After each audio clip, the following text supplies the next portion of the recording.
So we starting off the episode right here, of course, with Jaylen Brown's contract. Now I'm gonna read it to make sure I get all the information right. Jaylen Brown signed a 5-year, $304 million extension. After taxes, escrow, all that good stuff, it comes out to around $24.5 million per year. Now this contract has Jaylen Brown as the richest player in NBA history, the richest contract, I should say, in NBA history. This is the first of its kind of a $300 million contract. The first $100 million contract was Juwan Howard. The $200 million contract, the first ever $200 million contract was Stephen Curry. And now we have the first ever $300 million contract in Jaylen Brown. This is generational, life changing, life altering money. Sports has come a very long way. And I could really understand why some of the old heads be hating, like, oh, I could have played in this era. They weren't making nowhere near this kind of money.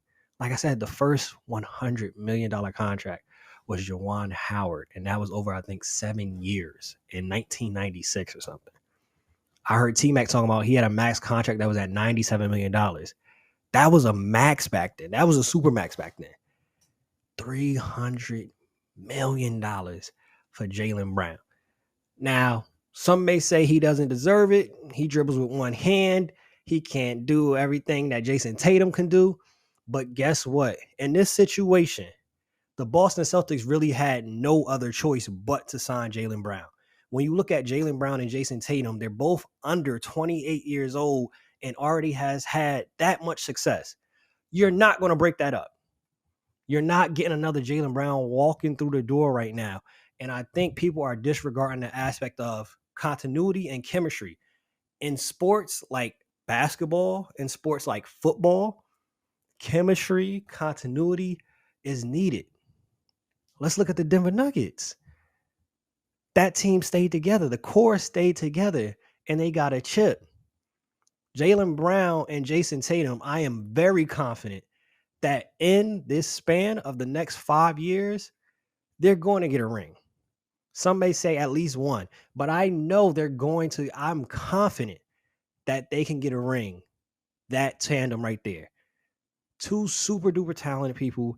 And I don't know why people are upset with Jaylen Brown's contract. That's somebody that you would want to root for. He's not only good on the court, but he's conscious off court. He does stuff to try to help the community, and specifically the black community. They asked this man, what are you going to do with all of this money that came in? And he responded, he wants to bring Black Wall Street to Boston. He wants to help with the wealth gap between the blacks and the whites and help close that gap. This is what is on this man's mind when he makes the $300 million. We all know of the athletes that don't give a darn about the community, don't give a darn about their race, their heritage, none of that. So for him to do that, I'm rooting for Jaylen Brown just off of that alone. Of course, he's a good player. Of course, the thing y'all forget, he's only 26 years old. If you think Jaylen Brown is done, he's nowhere else to go, you're sadly mistaken. Jaylen Brown has so much more to do, so much better he can be. His ceiling, there really isn't any ceiling. And it's perfect because he got Tatum there. Both of them put together and they put the right squad around them, they'll get a ring. The concern, which is a valid one with this new CBA, they're going to have to get real fancy, real smart with how they're going to do this cap. That's the only concern, how they're going to fill out the team. Their window really might be this 3 to 5 years right here because of how the cap is set up with Jaylen Brown, and Jason Tatum got to get paid too.